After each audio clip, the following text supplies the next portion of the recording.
I have had such a good reading month. I can't remember the last reading month where I had pretty much every single book being a smash, apart from... Hello my loves, and thank you for joining me. It's Kirsten and we're doing my July Smash or Pass reading wrap up. Very simple. I talk about all the books that I read in the month of July and tell you whether I would smash or pass. Nice and easy.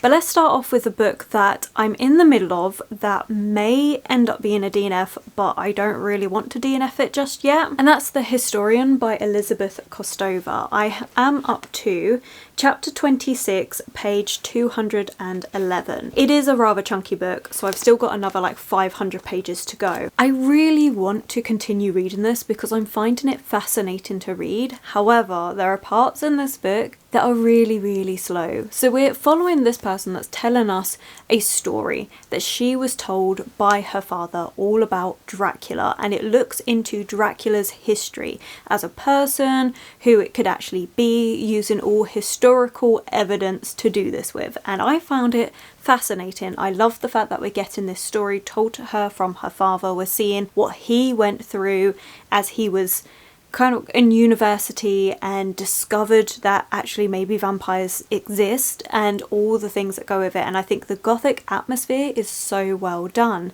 However, the parts in between this, she is being told the story over many months, and we get the story broken up with her talking about how her father's looking really ill and really ragged, like this secret is weighing on him, and how different he's looking now. Also how solitary she actually is. This book wasn't set that far in the past. It was actually set in 2005, the setting. It feels like it's a much older setting because of the way she's been raised. Like, she doesn't go out with people, she doesn't interact with others, she is very secluded, and it feels very old-fashioned. But her parts are really slow. I'm not enjoying her parts. Every single time I get a chapter with his story, I am reading through it, loving it, but then her story just really slows it down and I'm not enjoying it as much. And it is teeny tiny writing, so yeah. I don't know, I still want to keep reading this one. I think I'm gonna try and do maybe like 10 pages a day or a chapter a day or something, and slowly get through it and hope that I eventually hit a point where I'm like, yes,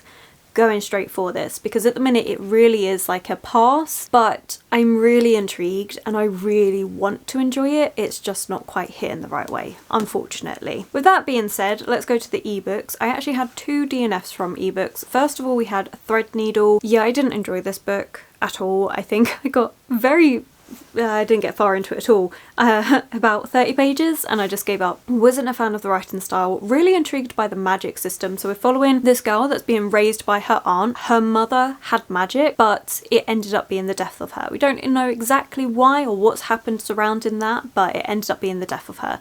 And so she's being raised by her aunt and being taught magic, but with the knowledge that she is going to then be bound so that she can never access it, because this society is very punishing towards women with magic, and it's all about you have to know what you're giving up and the sacrifice, and it's like, it doesn't even make sense. Why would you give someone that ability, that freedom, to then just take it away from them to punish them? It doesn't make sense. I didn't like it. I don't like the society setup of it. It was also really slow. This was an Instagram buddy read, but it seems like everyone on the Instagram hasn't actually enjoyed this one, so yeah, I'm not that bothered that I didn't push through. We then have A Memory Called Empire, and this ended up being a DNF. I did get quite far into it actually. I got about 60%. However, the part that I wasn't getting on with this book is the poetry. There is a lot about poetry in this book. There isn't so much poetry itself.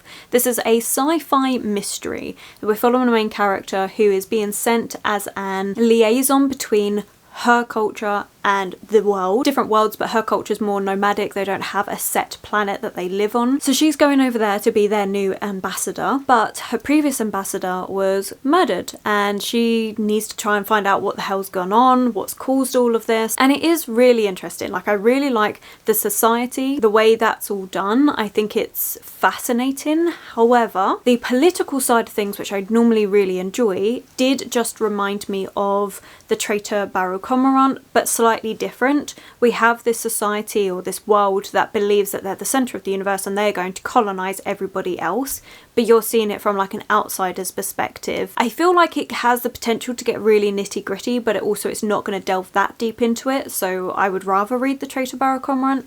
And then you add in the fact that you have poetry in this book, which I unfortunately do not get on with poetry. Like I say, it's not actual poems said to you, but a lot of the way their political movings around is actually done through poems, and it's decoding the poems, and so it talks a lot about the structure of poems, the way it's done, the rhythm of it all, and all of that just goes straight over my head. I don't understand it, and it's such a big part of the book that I feel like I need to understand it to understand what's going on. So it ended up being another DNF. However, the third ebook that I read this month I loved, and that's Divine Rivals by Rebecca Ross. Absolutely loved this book.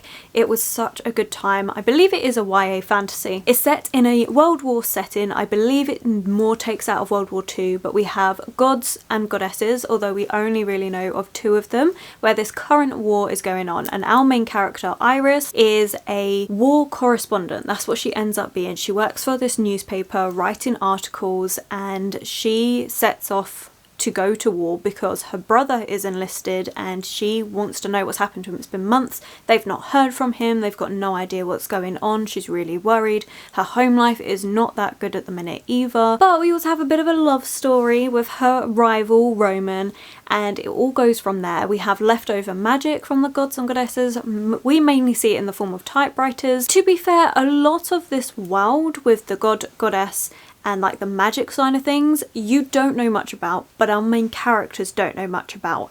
And the little bits we're learning is myths and stuff that have been like hidden away that we're slowly uncovering. I do believe in the second book we're going to get more of the gods and goddess and actually understand their mythology more, but for this first book, not so much. But it was just so beautiful. It was beautifully written. I'm so intrigued to pick up her other works now, and the emotion in this book was just phenomenal, and that was the thing that really ticked me over the edge. I have to admit, I wasn't going to read this, but it ended up being my Discord monthly book club pick. I'll have everything linked below if you're interested, and this was the one that won, and I was dubious, but I've ended up loving it, and everyone else seems to have really enjoyed it as well, and it was just such a beautiful story. The ending does end on a bit of a cliffhanger, however, I did see it coming. Like, I kind of predicted it was gonna happen. I mean, I've read a lot of fantasy books, I kind of understand the rhythms of stuff, and so it was expected. Doesn't lessen the fact that I don't want to have to wait till December for the second book, because I want to carry on and I want to see what's going to happen, but I did also kind of expect it. But it was a stunning book. So that's all the EBooks, and now we have all the physical books, and let's just get straight into this. It's actually been a really, really good reading month. I don't think I've got a single pass out of what I'm about to talk to you about, which I think is freaking amazing. By the way, DNFs are always passes, although A Memory Called Empire probably would have been a smash if I understood poetry a bit more. So that's on me, not on the book. It's really well written. We have The Box in the Woods by Maureen Johnson. This was such a quick, easy read. It ended up being exactly what I needed it to be. So this is a YA mystery, and it is following the original trilogy, which is the Truly Devious trilogy. That is a set of 3 books that's looking at one particular mystery, but with mini mysteries within each book to solve. This book is a standalone mystery, however, it still continues on from the Truly Devious series, so you do need to read it in order to understand the references, and also like don't want to have any spoilers and stuff for the first 3 books. It's a fun time. We're following Stevie. She wants to be Sherlock Holmes. She's on summer break and she's feeling really bored and really restless because she doesn't have a mystery to solve, until someone reaches out to her and says, hey, you know this camp? This camp had murders a while ago and it's still not solved. Do you want to come and solve it? And so she goes, and it's silly and ridiculous and a bit obvious in the things that's going to happen, but it was exactly what I needed at the time. And I go into YA murder mysteries knowing it's not believable. You're not going to have teenagers solving crimes that the police can't solve, but it's fun. And that's what I go into it for. I enjoy having a good fun time with YA murder mysteries, and this was that.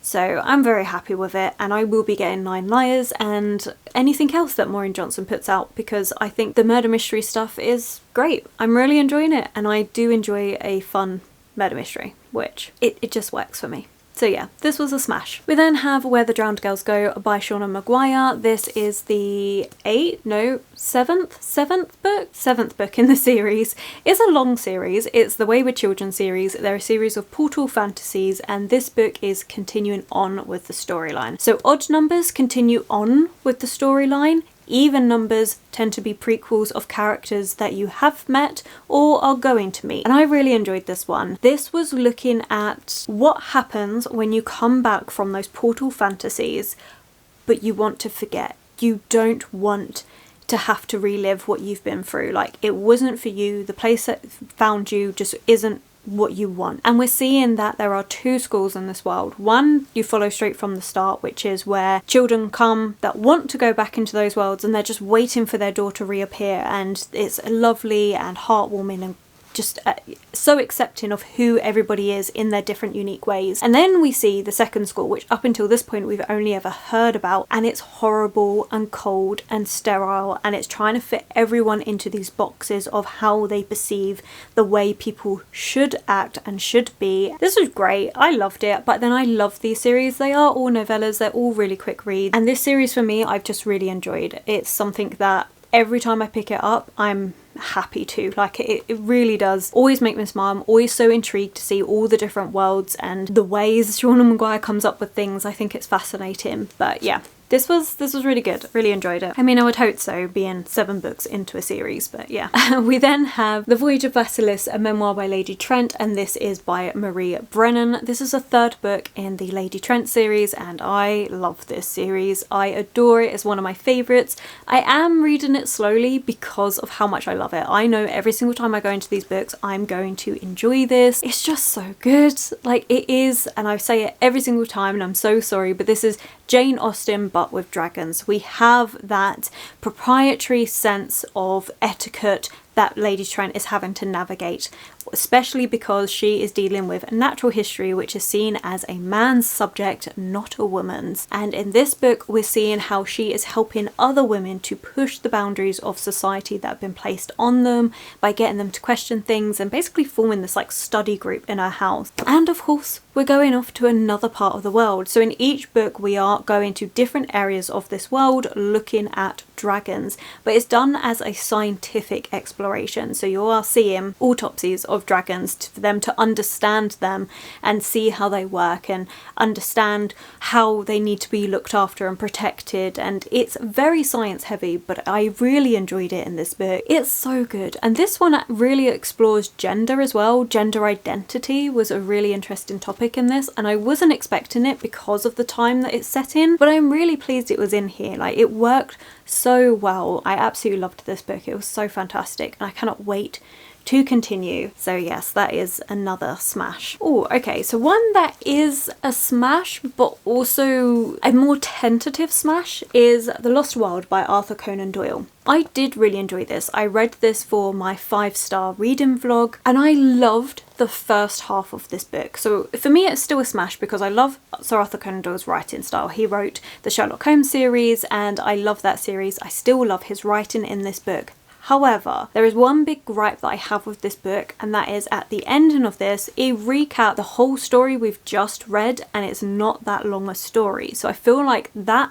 ending wasn't necessary at all. That being said, this is a fun adventure story. He wrote it for wanting that sense of adventure, something that he would have wanted to read as a young boy, and that's exactly what we get. So we're following our main character who is told by the love of his life that she can't be with him because he's not adventurous enough. He hasn't done enough things for her to attach her name to him. And so he goes back to his newspaper where he's working and goes, right, give me the next most ambitious, dangerous thing possible.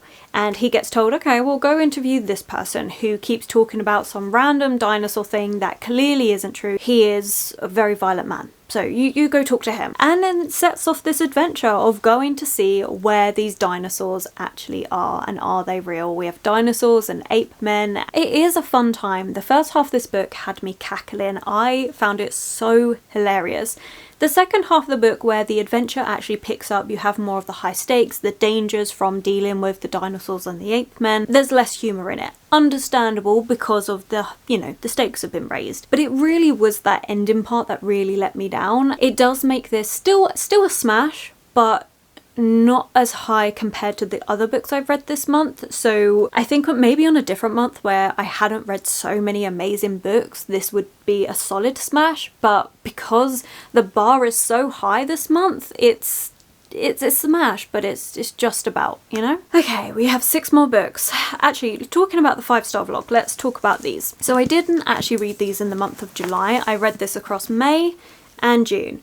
Both of these are smashes, but I haven't talked about them in my wrap-ups because I was waiting for the 5-star vlog to go up. So in May, I did read The Book That Wouldn't Burn by Mark Lawrence. This is fantastic. It's my new favourite book of his. I did really enjoy his Grey Sister trilogy. I like Red Sister, Grey Sister, Holy Sister. That was really good. I enjoyed that trilogy. This is amazing. It blows it out the water. I think this is his best work ever. It's so good. It's fantastic. It's so beautifully written. We're following our main character, Livara, and Livara lives out on the dust, and then her people get attacked and she gets taken to the city, which is somewhere that she's always wanted to go, just not quite in these sort of circumstances. And she ends up working in this massive library. It's huge, it's ginormous. However, she's constantly treated differently because of the fact she lived out on the dust. And we start realizing that there's this enemy out there that keep attacking humans, and they don't know why, they don't know what's going on. It's getting worse and worse. They can't hold it off much longer. Entering our second main character, Eva, he also is living in a library, not just working there, lives in a library. This book kind of borders on the line between fantasy and sci-fi with how it deals with this. It's so good. I loved it. I loved the emotions. I became so invested. I'm just upset that this is a new release. I read it as soon as it was released because it's part of the Locked Library BookBook subscription, and now I have to wait until the second one, and I'm so upset about it, but I am so excited, would highly recommend this to anyone. It was an amazing book, and yeah, absolute smash. I then also read The Secrets of Heartwood Hall, and this is by Katie Lumsden. She has a YouTube channel, so I'll have her linked below. I read this one in June and it was fantastic. This is a gothic mystery book, and it takes influence from things like the Bronte sisters and other classics. It's a great time. I really enjoyed this. It was a really interesting mystery, full of atmosphere. Also really shows the way that society can cause so many problems and how the assumptions, the labels that we attach to things have such detrimental effects. I thought it was fantastic. It was a brilliant book, really enjoyed it, another smash. If you do want more in-depth thoughts for both these books, then you can check out that video, but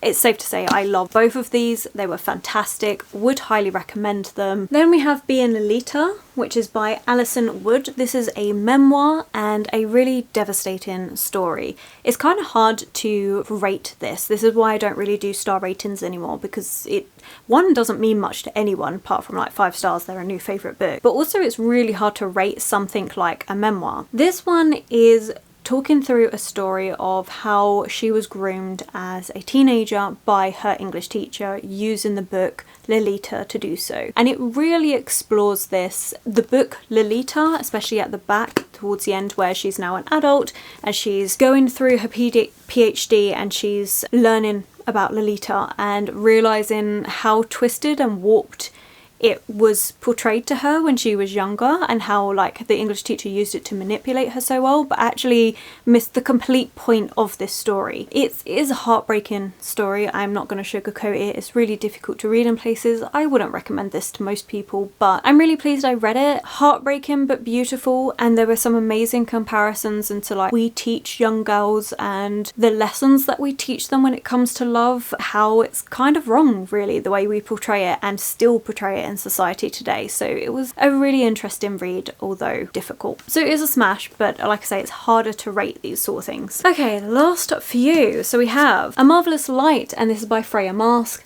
I adored this. This was fantastic. It is a light, fun, gay romance fantasy book. It's brilliant. I loved it. But the plot line in this was even better because the plot line is actually going to continue on into the next book, just following different people, I believe. It was really, really good. So we're following Robin.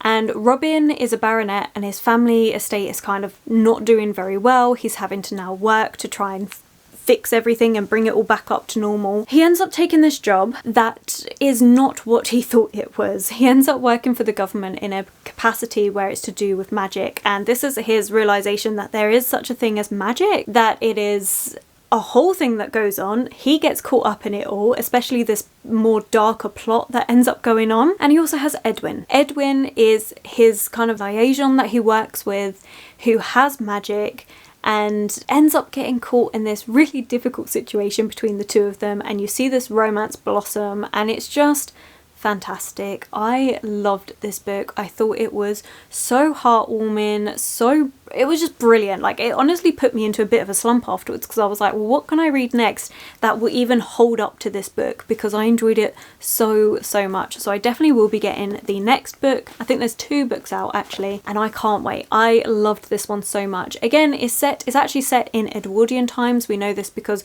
Oscar Wilde is referenced in this book, and yeah, it's just, I love the setting, the proprietary, the society of it all. Like, I love that setting. Add in magic, add in a romance.